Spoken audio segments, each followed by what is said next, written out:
Blue Gear Games sent me a prototype copy of Knights of Glory, so let's get it to the table. In Knights of Glory, you are competing with others who have been training all year long to be able to get through the dungeon that lies beneath the fortress. Whoever is worthy during the journey will earn the rank among the King's elite. The game takes on an adventure theme and using bluffing, deduction, memory, voting, and pressure luck as its mechanics, and the game is for 2 to 5 players and takes about 15 to 45 minutes to play. What you see here is the dungeon that players need to get through.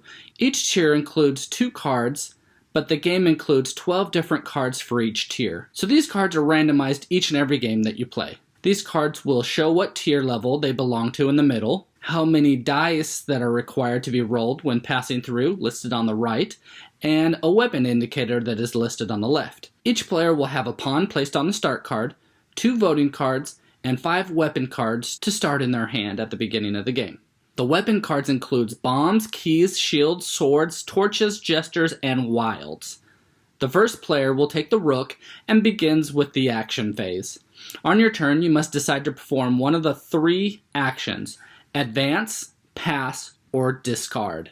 When advancing, you will take a look at the tier path ahead of you. If the card is face down, you will flip it over and see what trap you must overcome. You will roll as many dice shown on the dice indicator on the card. You will need to fulfill the requirements shown on the dice to advance. For tier 1 cards, you will be rolling 1 die. Tier 2 requires 2 dice and 2 cards to be played. And tier 3 will require 3 dice to be rolled and 3 cards to be played to advance through them. You can do this in many ways. First, you can play the matching weapon card that matches the dice rolled. These cards are placed face down with the matching die placed on top of them. You are allowed to bluff and place a non-matching card face down as well, but this can bring negative results if any of the other players challenges you and your cards don't match the requirements. But I'll get to some of that later. You can play a wild card in place of any of these requirements. Wild cards are always placed face up, so no bluffing is used with the wild card. The jester can be used and placed face down like a bluff. If no players disagree with you while playing the jester, then you will flip it over and show all players that it was a jester, and you will gain a cog token. If there is any one single player that disagrees with you, then you are caught and you won't get the cog token, and you will move back 1 space like normal. If you have a cog token, you can place it down and fulfill a requirement of a die, but these tend to be more valuable on high tier levels. Lastly, you can use the weapon substitution on the card. Instead of matching one of the dice with a card, you can choose to place a weapon card matching this icon face down. When doing this, you will have 1 die that isn't placed on top of a card. When rolling the dice, if you roll a blank, you won't need to fulfill a requirement for it. So if you're trying to advance through a tier 1 card and roll a blank, you won't need to use any of your weapon cards, and you can automatically move your pawn onto that card. If on a higher tier, it will make it easier to fulfill its requirements due to the need to play less weapon cards. After playing and matching cards, or bluffing like you played the matching cards, all opponents will vote if they think you're telling the truth or not. Players will secretly place one of their voting cards face down in front of them, and once all players have voted, they are all flipped up at the same time. If all players agree, you will not reveal your weapon cards, and they will be added to the discard pile. The active player will advance in the dungeon. If any opponent disagrees, showing a red X, you will then flip over the weapon cards used. If the active player was telling the truth, the active player will move forward. All players who disagreed will retreat back 1 card.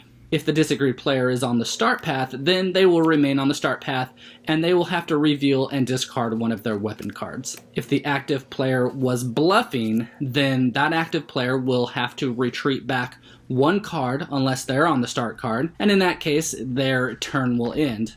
All players who agreed with them while they were bluffing do nothing. All players that disagreed and caught their bluff will advance to the next card without needing to pay any of their cards. If you are the active player and are successful in advancing to the next card, you can decide whether to push your luck and perform one of your turn actions again. When playing, if you have no weapon cards and you are on the start path card, then your voting rights are revoked and you are not allowed to vote. After the voting phase, there is a refreshing phase, and the refreshing phase only takes place after all players have performed their turn. The player who is in last place will become the first player, and we'll take the rook token. If a tie is for last place, then the player who is the farthest to the right of the former first player will become the new first player. Weapon cards will be dealt out so that each player again has a hand of 5 cards. When a player makes it to the exit card, they are considered the winner, but other players have a chance to win as well and play one final turn, so there can be multiple winners. Each player will have one turn to make it to the exit, except there is no more voting, and all cards are placed face up, meaning that there is no more bluffing. You will have to have the right cards or lucky die rolls to make it at this point. Also, after the first player advances to the exit card, Jester cards can be turned into cog tokens, and will help you get out of the dungeon. Once more and more players advance to the exit, the tier paths will gradually collapse, starting with the start card and all of Tier 1. If another player makes it to the exit, then all Tier 2 will collapse, and so on to Tier 3. So if you're standing on a collapsed tier card, you are eliminated from the game. The game ends when all the tier cards have collapsed or the last player fails to exit. Be careful of different death trap cards that might appear on any tier level. There's no weapon indicator, therefore you will have to match the die with a card from your hand. In death trap cards for Tier 2 and Tier 3, you will see a die that shows a blue shine. This is the icon for the glory dice. You don't need to roll the glory dice if you don't want to, and you can simply progress through the death trap card by simply rolling one die and trying to make it through, even on the Tier 3 levels. But if you want to push your luck and roll additional dice, you can. If you successfully advance after the voting phase with the glory dice, you will claim cog tokens equal to the number of glory dice you rolled. If you ever fail on a death trap card, then you will immediately retreat back to the start card. Now, in order to exit, it must be your turn. There's also no weapon substitution on the last card, and you will have to roll 4 dice, and without bluffing, you have to have the exact cards matching the dice and play them face up for all to see.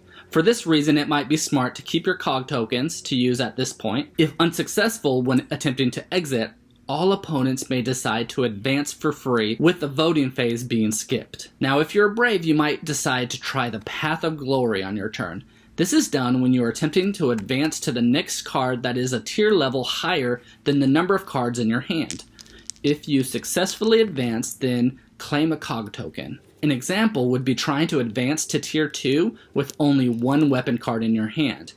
If you are unsuccessful, all players may decide to advance for free and no voting phase occurs. At any time, you can discard a cog token to prevent your pawn from moving to the previous card backwards. This is called the Path of Redemption. You cannot perform the Path of Redemption when failing a death trap card. This game is unique because players can leave the game temporarily while all the other players continue to play. And when a player returns, they will just continue where they were. Players also can be dealt in, so in the middle of the game, people might be gathered around to watch you playing the game, and eventually they can be dealt in and added to the rotation. Also, if a player needs to leave the game permanently, this will not affect the game, and the cards will be returned to the discard deck, and the game can continue. To me, this becomes a great party game that is pretty strategic in nature, yet is perfect for parties because anyone can join or leave at any time. Voting, bluffing, push your luck mechanics are perfect to use for a game like this. There are some little rules that are hard to remember that you might have to look inside the rulebook to clarify, but those little rules give you more options in the game and gives you freedom to do many things to either bluff your way through or play it safe. The game has a lot of player interaction and lets you benefit from calling someone else's bluff, but punishes you when calling a bluff when they are telling the truth. Even when someone exits the game, you feel like you may be far away. You always have a chance because you can roll blanks or use your cards and saved up cog tokens to make it all the remaining way to win the game. This won't happen all the time, but there's a possibility that it can happen, and it's awesome when it does. Again, this is Knights of Glory by Blue Gear Games. If you like what you see, then go back it.